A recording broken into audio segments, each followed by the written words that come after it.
In this section, actually, we're going to learn how to graph linear equations. Now, the word linear, we have two words, linear and equations. And equations, you have a left side, you have a right side, you have an equal sign between them, like y equals. When it says linear, that means the highest power of x is 1. So how do you graph y equals 2x plus 3? That's a linear equation. How do you graph 4x plus 3y equals 6? That's also a linear equation. It has an equal sign, two sides. The highest power of x is 1, the highest power of y is 1. Or maybe 4y equals 1/2 x minus 7. All of these are linear equations.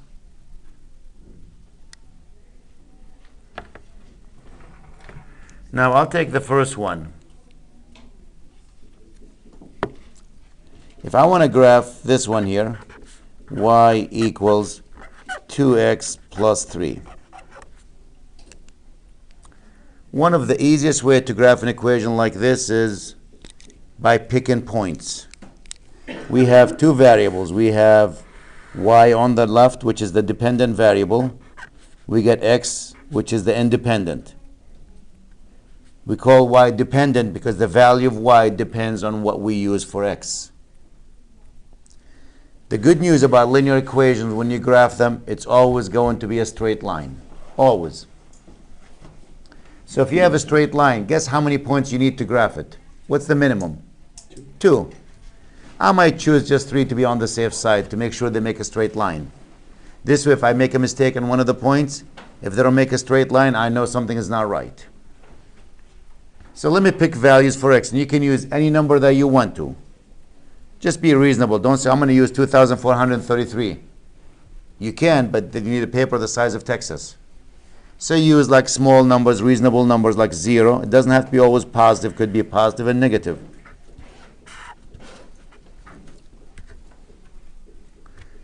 Notice I chose these values for x. Now I'm not going to choose the y value. I'm going to calculate that. Let's calculate the y value. When x is 0, what's the y value? 2 times 0. Replace x with 0. And what's 2 times 0? 0 plus 3. That's a 3. When x is 1, y will be what? 2 times 1 plus 3. What's 2 times 1? 2 plus the 3, what do we have? 5. When x is negative 1, y will be 2 times the negative 1 plus 3. Negative 2 plus 3, which is what? 1. I got now 3 points. These are my 3 points. 0, comma 3. 1, comma 5. Negative 1, comma 1. I get 3 points. And if I do them right and I connect them, I should have the graph.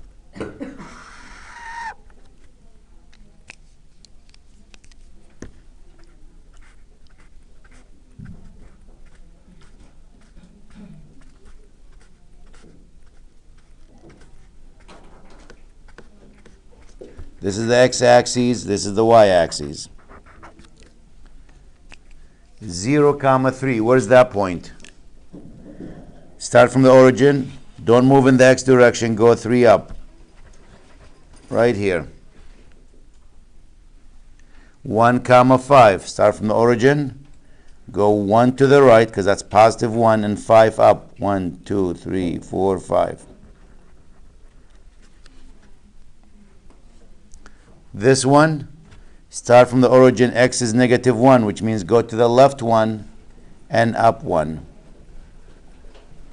And notice the 3 points, they do make a straight line when you connect them. Put a line going through them, and that's the graph of y equals 2x plus 3.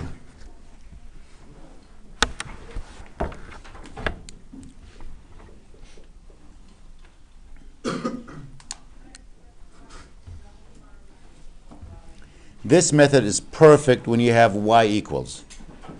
If you have a problem like this, it requires some extra work. But let me stay with it for a few more examples here.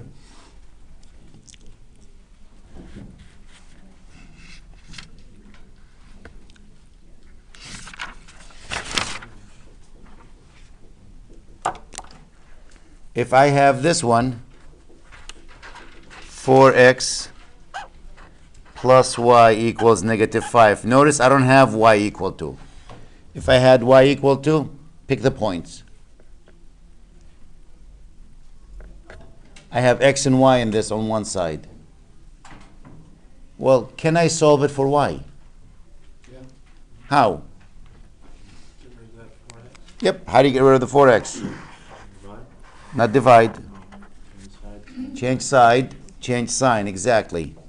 Take the 4x to the right side, so this becomes what? Y equals negative 4x Minus 4x. minus the 5. Notice I removed the negative 5. Stays there.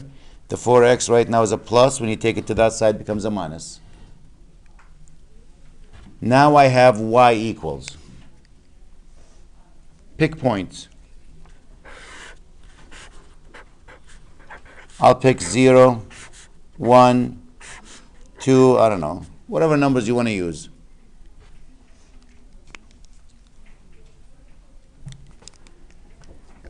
When x is 0, the y value is going to be, plug it in now, negative 4 times 0 minus the 5. Negative 5. That's negative 4 times 0, which is 0 minus 5. That's a negative 5, correct.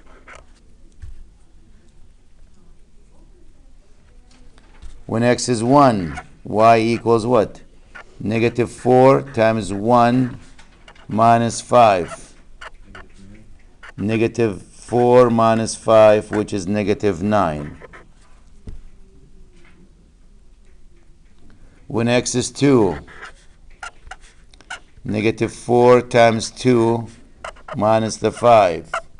Negative 8 minus 5, negative 13.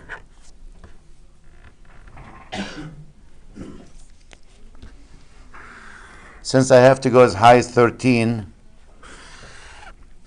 so maybe I'll make my checks close to each other. 3, 4, 5, that's 5. 6, 7, 8, 9, 10, 11, 12, 13, 14, 15. 1, 2, 3, 4, 5. I don't have to go that high because there's nothing positive here. Negative 1, negative 2, negative 3, negative 4, negative 5.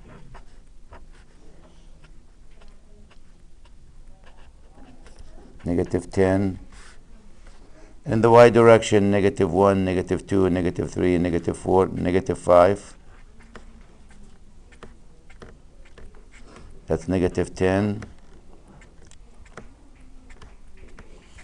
Negative 15. Okay. Each one of these is 1. So we have 3 points, 0 comma negative 5, 1 comma negative 9, 2 comma negative 13.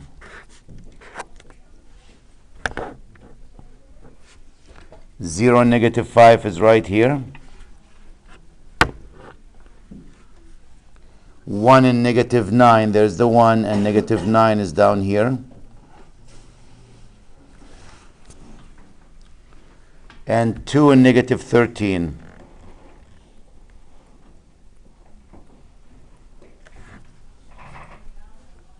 And you can see the 3 points tend to make a straight line here. And that's the graph of that equation.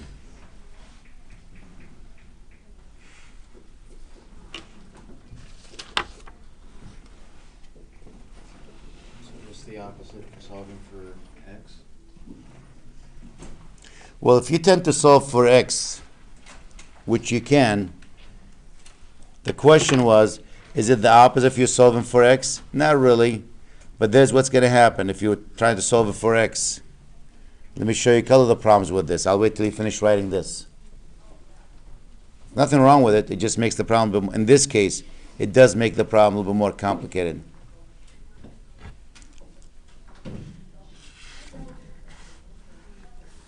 If I solve it for x,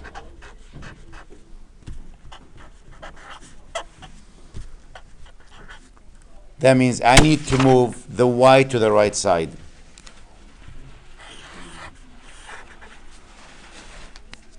So I will have what? 4x equals minus y minus 5.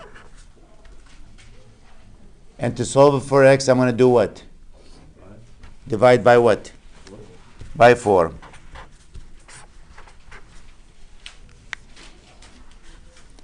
X equals minus y minus 5 divided by 4. First, it's a fraction.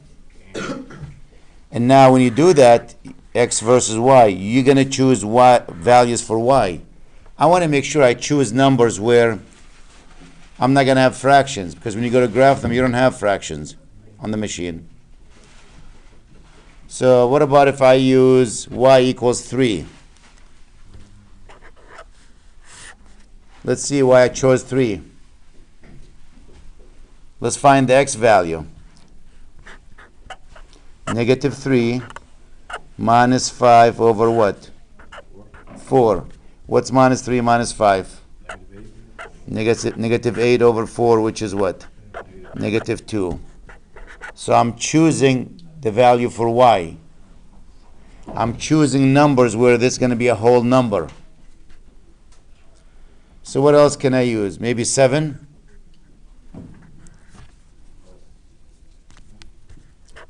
So it makes it a little bit more challenging here. X becomes what? Negative 7 minus 5 over 4. What's negative 7 minus 5? Negative 12 over 4. Which is what? Negative 3. Maybe I'll choose a minus 1 for y.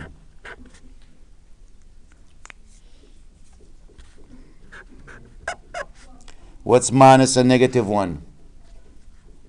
1. 1 minus 5 over 4. Is that negative 4?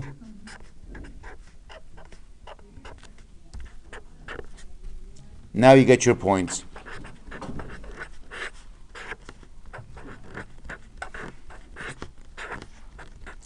There's nothing wrong with fractions, but when you go to graph them on that grid there, you're going to drag that mouse. If it says 1/3, how do you know that's 1/3? There's no way of knowing. So you want to make sure you have actually whole numbers.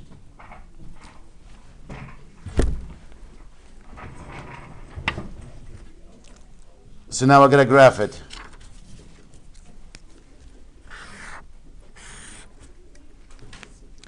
Minus 2 and 3.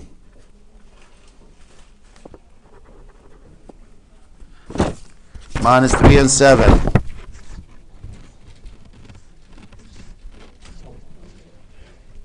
Guys in the back, you ready? Minus 1 and minus 1.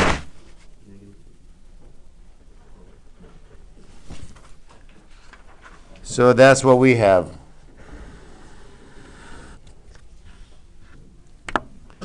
And regardless what point I choose, my graph should not change.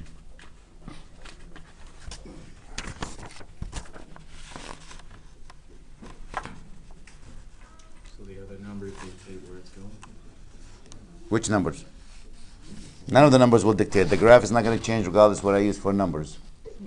If I graph it by picking x and finding y, or picking y and finding x, my answer should not change.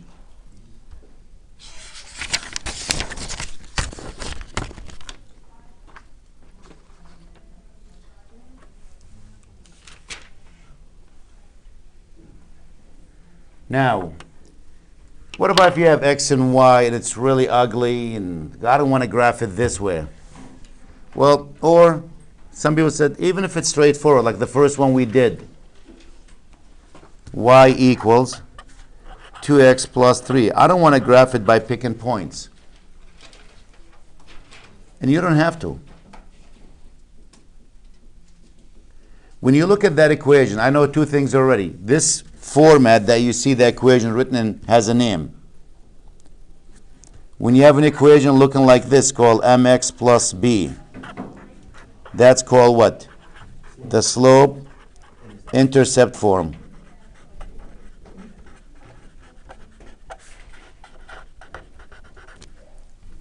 The slope-intercept form. Why is it called the slope-intercept form? Because m is your slope and b is your y-intercept.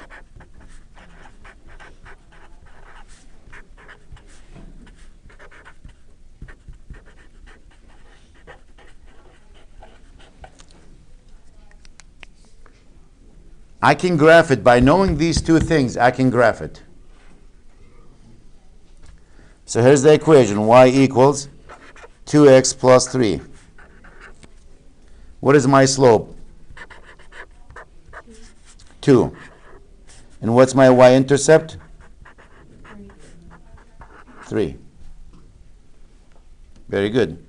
Now watch how we're going to graph it. I know the y-intercept. That's a 3.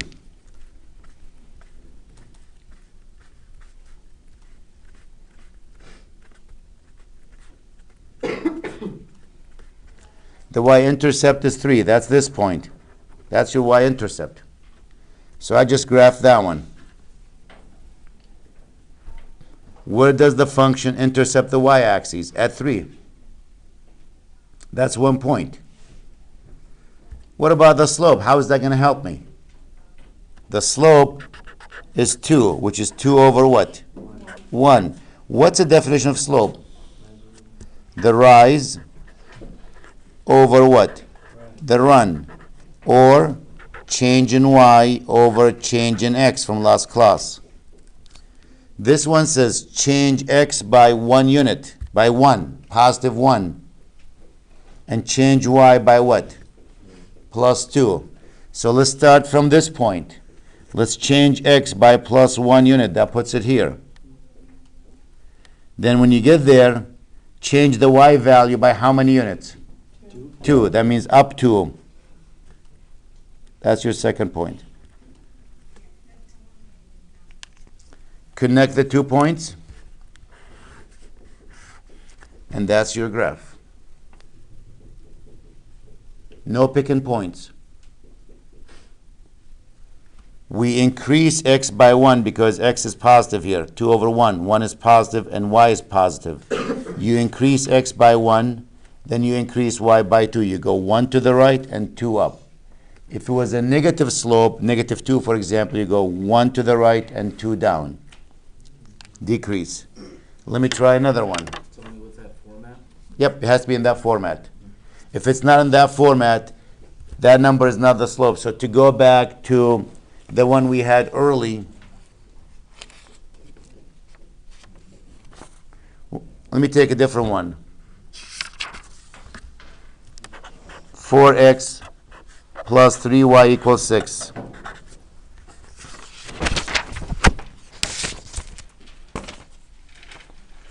First, I got to put it in that format. Put it in that format. That means I need to solve it for y.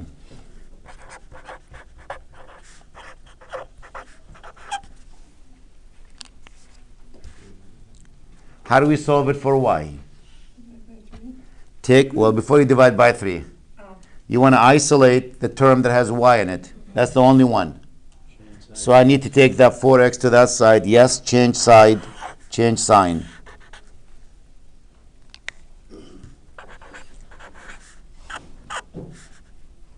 Negative 4x plus what? 6?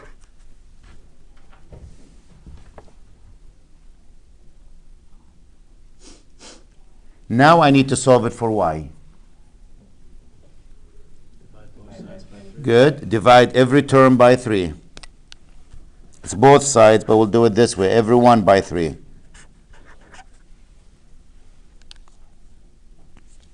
So y equals what?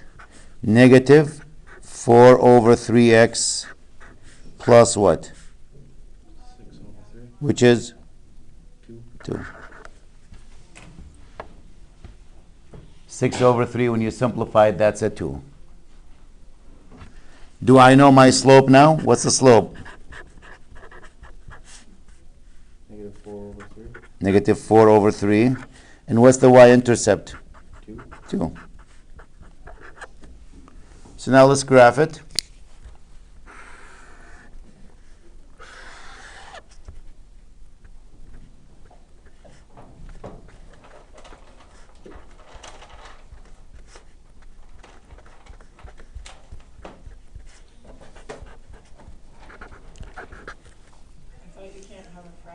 You can with, well, I'm going to show you how we're going to graph it here. With this method, you will be able to do it. Because it gives you a whole number, actually. You'll see where the point is. With the other one, if you're trying to move that cursor to a point, what is that point? 1.33, you don't know. But this will put me on a grid, actually, where the x and y axis, like if I drew a grid on this one, that will put me on the grid. I might have some graph paper, actually, to show you what I'm talking about. Yep, I do have graph paper.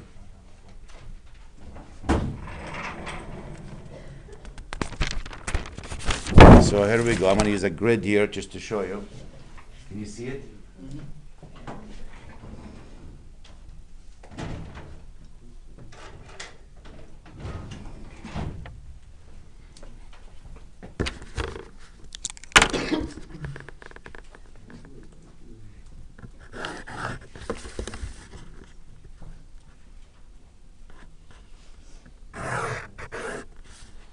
There's the grid.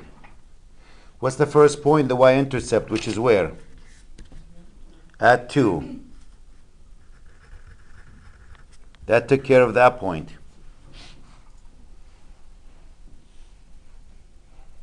Now let's look at the slope. The slope is what? Negative 4 over 3. What's the definition of slope? Change in y over what? Change in x.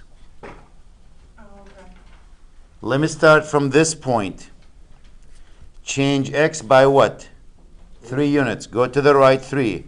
1, 2, 3. I'm right here.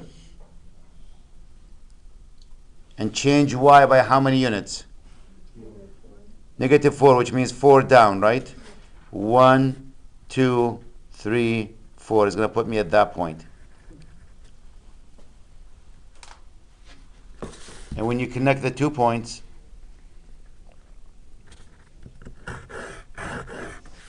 that's the graph that we're looking for. So actually this point where intersect happens to be a point on the grid right there. It's not between. If you were picking points, you would have to graph, for example, let's say 4/3.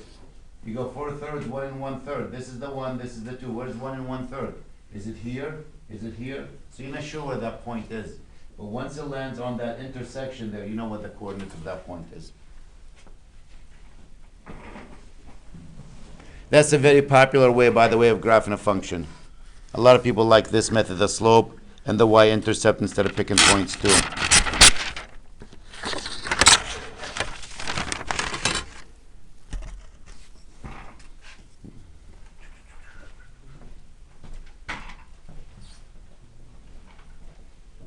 take pictures of these, I'll have that slide there.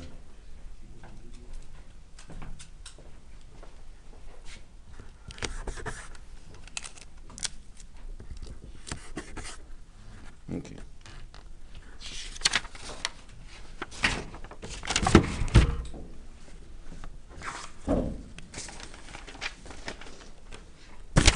Let me try another one.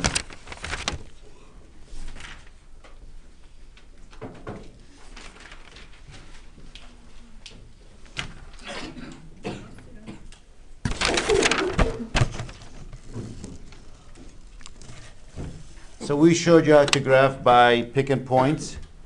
We showed you how to graph by using the slope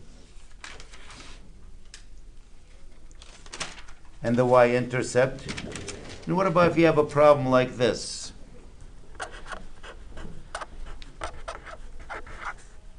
So I'm showing you different techniques to graph them.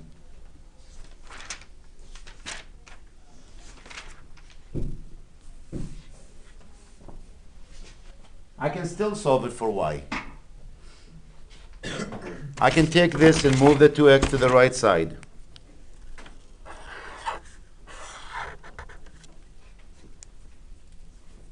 And we'll have what? 3y equals what? Negative 2x plus the 6, right? Now to solve for y, I can divide by 3.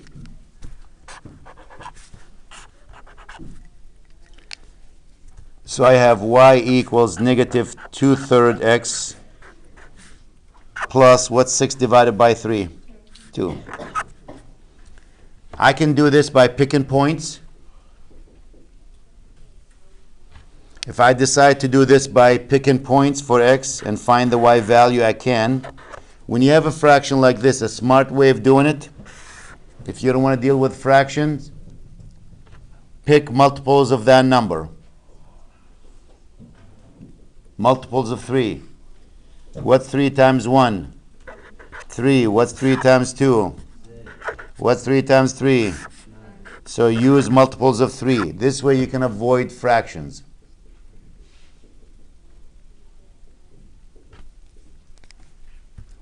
Negative 2/3 times 3 plus the 2. The 3 is 3 over 1.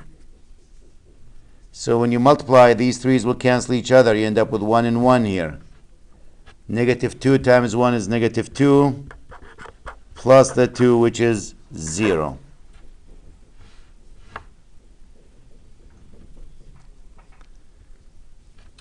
If we pick the 6, negative 2 over 3 times 6, the 6 is 6 over 1. What's negative 2 times 6? Negative 12 divided by 3. Negative 4 plus the 2, which is what? Negative 2.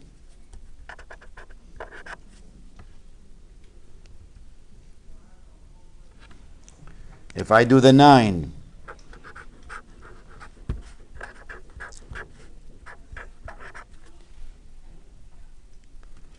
that's negative 18 divided by 3. What's negative 18 by 3? 6. Yep, thank you. I said 9. I was thinking. Negative 6 plus the 2, which is what? Negative 4. And now you can graph it.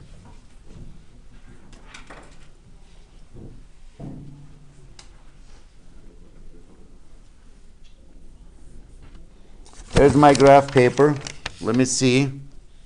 The points are 3 and 0. I'll put them in a minute there. I want to show you, it doesn't matter which way I do it, my answer is not going to change.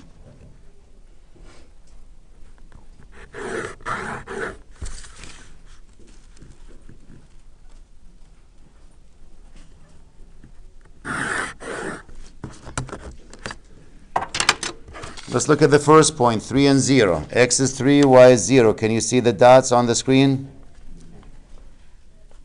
3 and 0. I can make it a little bit darker if I need to. Where is darker?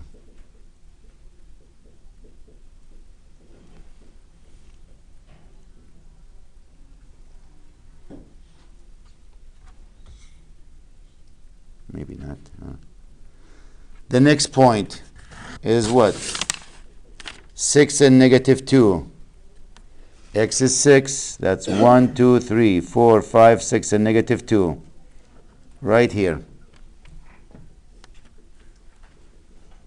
And the last point is what? 9 and negative 4. And that's right here.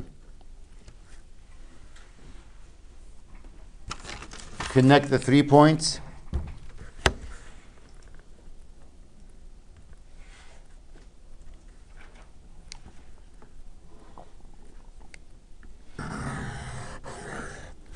That's my graph.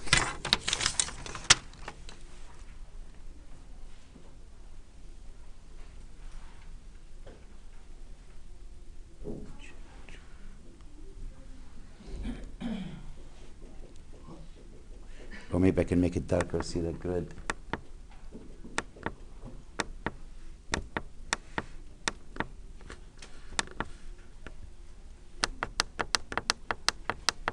It doesn't change when it's recording.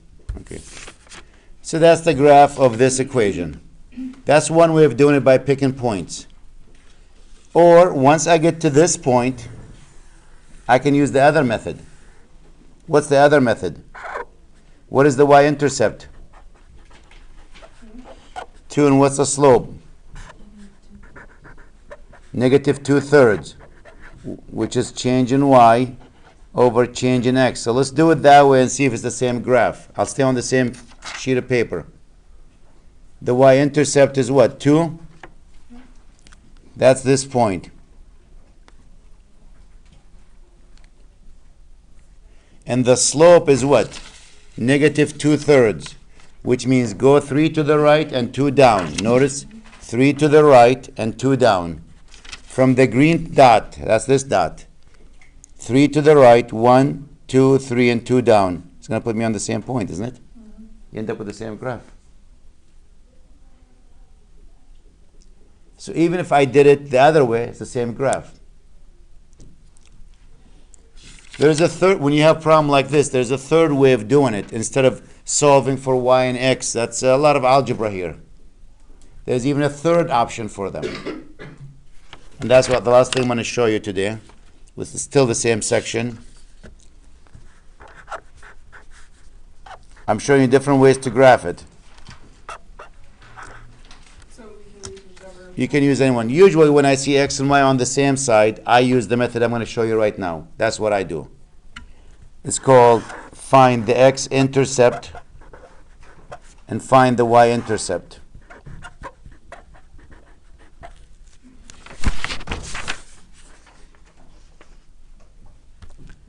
What is the x-intercept? How do you find the x-intercept? You set y equal to 0. And how do you find the y-intercept? You set x equals to 0. So if you're looking for the x-intercept, you make y 0. If you're looking for the y-intercept, you make x 0. So let's take this one. Let's make y 0. So what are we going to have? 2x plus nothing, because 3 times 0 is nothing, equals what? 6. Can I solve it for x? X equals what? 3. That's my first point. 3x is 3, and what's y? 0. X is 3, y is 0.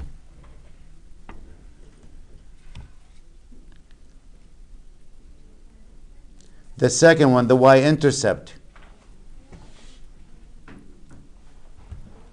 Make x 0. If x is 0, x is gone.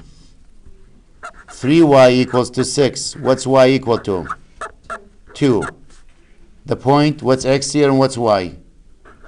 0, x is 0, right? X is always first, y is always second.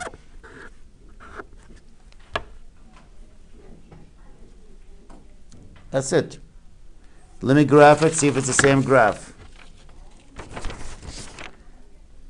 The x-intercept is what? 3 and 0. Where's 3 and 0? 3 and 0 is this fat dot right here. And the y-intercept is what? 0, 2. Where's that point, 0, 2? That dot here. And if you connect them, guess what? It is the same graph. So when we have x and y on the same side, this is really the popular way of doing it. Find the x-intercept and the y-intercept. Can you only use it for that kind of? No, you can use it anytime, but you can use it. Notice if I take the first one we did today, the question for those people watching the video, some people ask me if I can repeat the question sometime, is can I use this method only when I have 2x plus 3y equals 6, like both of them on the same side? And the answer is no. If I pick the first one, I can still use that method. Remember that one? I did that by picking points. I did that by using the slope y-intercept.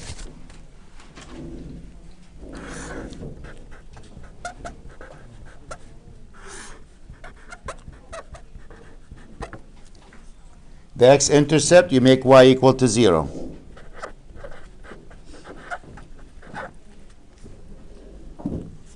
So you'll have what? 0 equals 2x plus 3. And now to solve for x, you take the 3 there, change side, change sign. And to solve for x, we're going to divide both sides by what? 2. That's the only problem with this now, is we have to find out where negative 3 over 2 is. If they give us a graph, we can look and see which one's the closest one to it. And the y-intercept, you do what? You set x equals to 0. And what do you have? Y equals 3. So you get your points now.